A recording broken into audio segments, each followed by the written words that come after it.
Hi, welcome to Wetpixel Live. My name's Adam Hanlon. I'm the editor of Wetpixel, and we'd like to thank Solaya Beach Houses for sponsoring this episode. Solaya Beach Houses is in Dumaguete, in Black Sand macro destination in the Philippines. Actually very close to some really good and very colourful reefs as well. So great place to visit. Please visit them at Solaya, that's Salaya, beachhouses.com, and check out what they do. I'm joined again by Phil Medcalf. Hi, Phil. Hi, Adam. And I introduced you previously, but in case you didn't see the previous episode, Phil and his wife own a business called Alphamarine Photography in the UK, where they offer housings and bespoke training on underwater photography, particularly with compact cameras, but also with any kind of photographic gear in mind. So, and with that in mind, going back to mind, Phil, I was going to ask you the question is that obviously compact cameras, if someone's looking at buying a compact camera for using underwater, what sort of features should they be looking for? What's the ideal camera for using underwater, for compact camera for using underwater? I mean, there's a few things. It's one of those things we often talk about when we do talks to diving clubs and things. So, the classic sort of thing would look for is, will it do custom white balance? Now that's a pretty common thing with cameras now. And that kind of often people, because the next thing I'll say is get one that shoots RAW. And people will say, well, you just said get one to do custom white balance, but if you shoot RAW, you can color correct with software. The thing is, with custom white balance, it means you don't necessarily need software. If you're going to shoot JPEG, if you're in a position where you don't want to do any editing after the fact, you can get nice pictures in shallow water where there's available light, just using custom white balance. And probably the bigger thing is if you want to use that same camera to do stills and video, custom white balance is really important. If you talk to proper underwater videographers, and I don't claim to be a videographer, they will say use custom white balance. So having that will definitely help if you're shooting video as well. I think the other thing about correcting white balance in post, can you do it? Of course you can. It's certainly. The problem is that when you click the slider, click the dropper in Lightroom or whatever tool it is, you've got to bear in mind that's a global change. So that shifts the entire color spectrum, whatever direction you're shooting in, normally in our case towards the red end. And so there's an impact at the other end of it. So at the blue end, there's an impact. And you often see this with ones that have had a lot of color correction. And, you see the blues get very washed out, very kind of colorless. So you're always better off, I think, being able to trying to get your colors as correct as possible in camera. I don't think can you correct in post? Yes, but the closer you get it to right in camera will always pay dividends in terms of the way the image looks at the end of the day. So yes, can you correct in post? Yes. Is it the good way to shoot? Probably not. So bringing back to the thing, custom white balance. And for video, I mean, well, again, you can color correct, but it's a nightmare. So that's it. No, your average casual person who's opting for a compact as an affordable option is probably not going to want to spend the level of effort involved in, and I know I don't. The editing station costs 15 times what your camera costs. So it's not worth it. Yeah, that's right. So what's the next feature then, Phil? Custom white balance? The next thing will be the ability to shoot RAW. You see, the vast majority of compact cameras now shoot RAW. One of the things that distinguishes them, as we were saying in last talk, from mobile phones, though it is appearing with mobile phone software now that they can shoot RAW. The reason, multiple reasons. Yes, you you get more color information, so you can color correct with software, but also you'll get more dynamic range to work with after the fact. You'll have more information. Yep. Now, obviously, dynamic range also depends on sensor size. So Yep. you're not necessarily going to get as much dynamic range, and when I say dynamic range, for the people who don't know, what we're talking about is the detail information in the dark areas and the lightest areas of the shot that you can get back using software after the fact. Now, this is one of the other things when you're looking for a compact camera. Larger sensor sizes can, give you more dynamic range and also better low light performance. So going for one of these somewhat larger sensor cameras, so the majority of compact cameras tend to be 1-inch sensor these days. So your Canon G9X, G7X, the Sony RX100, the Panasonic LX10, 15. They're all 1-inch sensor cameras, and they give you, a bit more dynamic range, better low light performance, that kind of thing. And good, you get some, quite high resolution for a compact camera. This Canon G9X is a 20 megapixel camera, and it performs quite nicely, even in fairly low light conditions. So I would I would recommend this sort of somewhat larger sensor.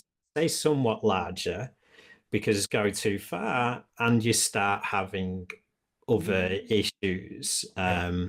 Which brings me to the next thing is, can your camera and housing, will it allow you to use wet lenses? Particularly wide angle wet lenses. Underwater photography, it's all about getting as close as you can.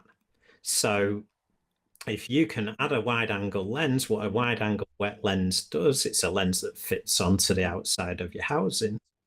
It gives you a wide angle of view. Now, that's not necessarily to fit a bigger scene in, which is what a landscape photographer is looking for. It's to let you fit the same thing in, but from a much shorter distance, and that means less water, more color in your pictures because the light's got less distance to travel, and sharper pictures. So some camera and housing combinations do that better than others in the compact world. And it's to do with how large and how long that zoom lens is on the camera. Most compact cameras have a built-in zoom lens. The longer that gets, if you're putting that in an underwater housing, the bigger and deeper and wider the port on the housing has to be to accommodate that lens if you want to use the full range of the lens from its widest to its longest. So the Sony, this is the 7i. RX107, and it's got, it's a 200mm lens at its full extension, which actually, for underwater, really, it's not actually that useful because it goes out so far, it ends up jamming in front of the port. So in many ways, it's a desirable feature on land. It's great because it's actually not bad at 200mm. I can, but underwater it's not particularly useful. So I guess looking for that really huge zoom range that is an attractive feature for a lot of topside photography isn't necessarily that attractive for underwater. Anything much past 60mm or so probably isn't a whole lot of use in the underwater setting, and we want to get closer to the subject rather than trying to zoom in on it.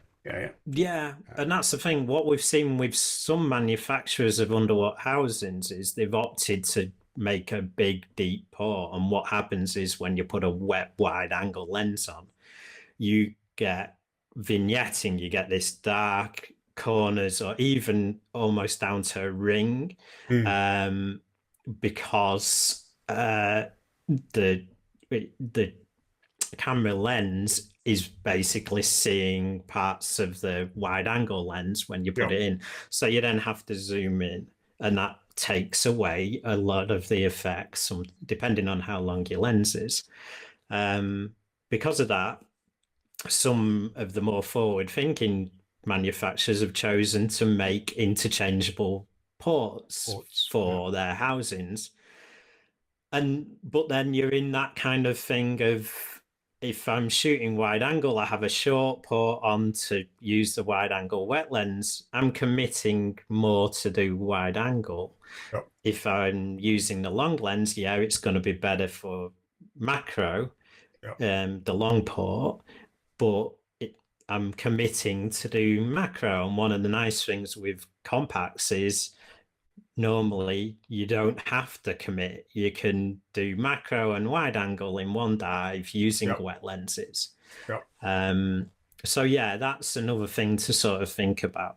Sticking with housings for a minute, so one of the things that I actually was diving some with a compact earlier this week, and the access to controls. So obviously, for me, underwater we need full manual control. I think so. Obviously, ideally we want shutter speed, aperture, and ISO settings, and be able to control all three. Now I noticed that the housing, I think that the guy was using, I think, and I made this wrong. I think it was a Canon housing. It was definitely a Canon camera. And it had a single dial on the front of it. Now there was a way of shuttling between the controls, but actually I didn't know how to do it.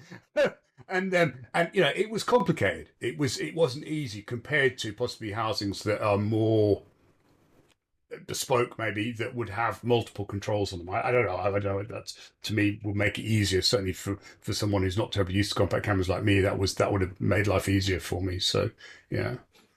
Yeah, I mean, with some of the cameras, what we've seen is they have gone more over to having more controls. It's become a bit of a term, high-end compacts, Yeah. and these tend to be, the majority of the options are in the higher end, the more expensive now, because, let me, hang on. Yeah, other way.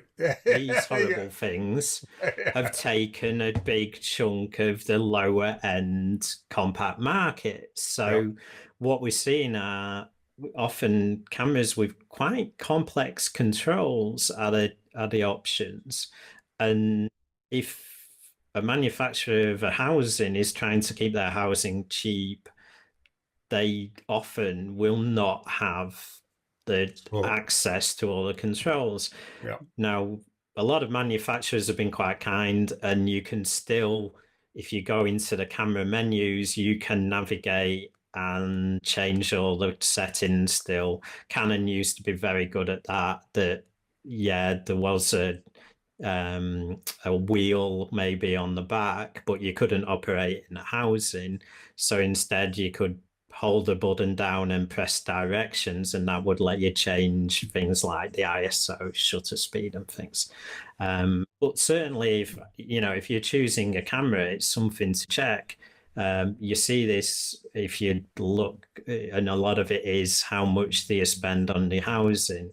The cheaper housings tend to operate less functions, and it's the same with higher end. If you're buying a mirrorless camera and housing, it's the same kind of situation. They are more bespoke if you spend more money usually. So obviously we've mentioned Canon, we've mentioned Sony, the RX series, the Canon G9, G7. Obviously the one that we haven't spoken about yet, which is very popular, is the Olympus TG series. And I think we're TG6 at the moment. Yeah. But to be fair, TG5, TG6, I think for underwater wasn't a huge change.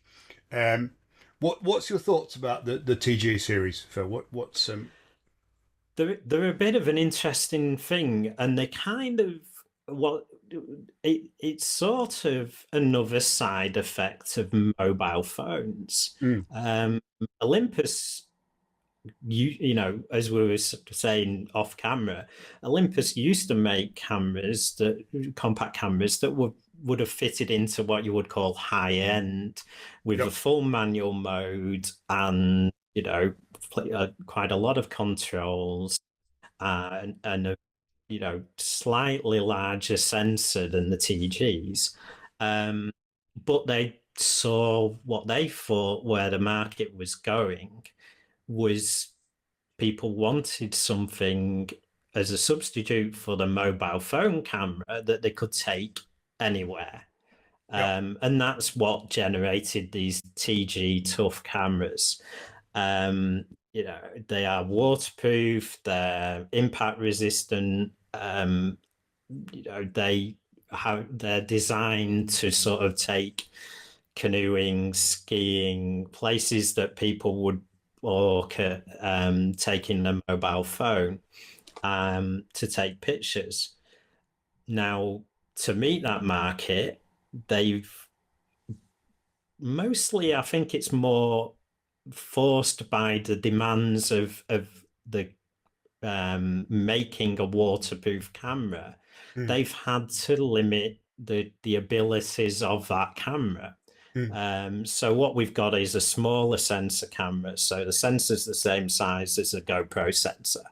Yep. And the reason why, when other manufacturers are making 1-inch sensor cameras that are a lot bigger sensor, is because it's much simpler to fit a zoom lens inside a sealed body if you make the sensor very small. So the zoom with the lens is very small. They're using crop factor, this thing of the smaller the sensor, the smaller the focal length the lens has to be to give the same full frame equivalent. Yeah. Multiplier. And then because of that as well, they've ended up with what's pretty much a fixed focal length. I think, again, they're one of these things where they use filters to generate the equivalent of a change in aperture size. And they don't have full manual mode. You can't directly set the shutter speed. Yep. And that's an issue for underwater photography. Yep. I mean, it has got this amazing microscope mode, hasn't it? I mean, it is. I've seen it being used, and the microscope mode is amazing. So, but I'm not quite sure how people work with. I'm not quite sure how people. I suppose you've got aperture. You don't need. You don't need. You can control depth of field still, but maybe when you're talking super macro, depth of field becomes less of an issue anyway. But I mean, the way the microscope mode works is it's reducing your focusing distance down to it's tiny. Which is you see manufacturers like Inon who make wet lenses on their charts for what compatible things is. They just say no point using wet lenses for macro because the macro lens is short and the focusing distance, and the microscope mode already does that. So as a thing, you're not seeing changes in depth of field due to aperture with them, but you are getting very narrow depth of field because you're getting so close. So I've used the TGs for macro in microscope mode, and if your subject isn't moving or you're using flash so you can freeze the movement anyway, the results are really impressive for this little small sensor camera. The problem sort of occurs, and I get asked quite a lot about things like, how do you shoot bigger scenes where you might be using flash, you might be using external strobes, but you've got things in the background that will have some movement because this is the problem with being underwater. Yeah. Your background may be staying still, but But you might be unless you're on a moving. rebreather, you breathe in, you go Yeah, up, yeah, yeah, breathe out, you go down. You've got swell, you've got current, tidal yeah, flow. And the, dive nice places, you have fish in the background, or in the UK, you'll have kelp, and you'll get movement because the way the camera's dealing with shutter speed, it may well slow things down yeah, and start to show movement. And certainly when you're shooting available light, um, and shooting things that are moving, it can be a real struggle to get the TG to deal with that movement. And we spend, we run workshops for compact users, and we get TG users quite regularly, and we spend quite a bit of time showing them tricks, adjusting things like the exposure value, so using exposure compensation to speed up shutter speed by making that negative. yeah, And also the big trick that we teach is using exposure lock. The camera will let you lock the exposure. So you find something bright yeah, that will mean the camera goes, oh, we can have a fast shutter speed. And you yeah. lock the exposure and then move off. And you cheat it, So we yeah, spend a lot of time teaching those sort of tricks. But with other cameras, um, which have full manual mode, you don't have to use those tricks. So yeah, I do feel the TG, it's got a big section of the underwater photography market, yeah, but I don't push it. I don't push it as a dealer. We sell TG housings by various brands. We don't really push them. We tend to sort of suggest the higher end compacts, your Canon G9X, G7X, the RX100, Sony RX100, things like that, because of that manual mode. yeah. It comes back round, doesn't it? Manual raw and Yeah. manual white balance. Yeah, Mm, the big three. yeah. That's wonderful, Phil. That's a great discussion. And obviously, you mentioned your workshops and courses. Where can people find out more about those? If you either go to our Facebook page, so you can find us as Alphamarine Photography Limited, or if you go to our website, which is alphamarinephoto.com, you can look on there in the events section. We have all the dates of our current workshops. So we run UK stuff, and we also run things overseas now as well. Brilliant. Well, thanks for that, Phil. I'll put a link in the show notes as well. Thank you very much for your time on this, and for allowing us to pick your brains. And like to thank Salaya Beach Houses again for sponsoring this episode. Thanks very much for their support. Please feel free to add suggestions, comments about what we talked about in the comment section, and drop us a like if you enjoyed it. Thank you very much, and I look forward to seeing you again soon.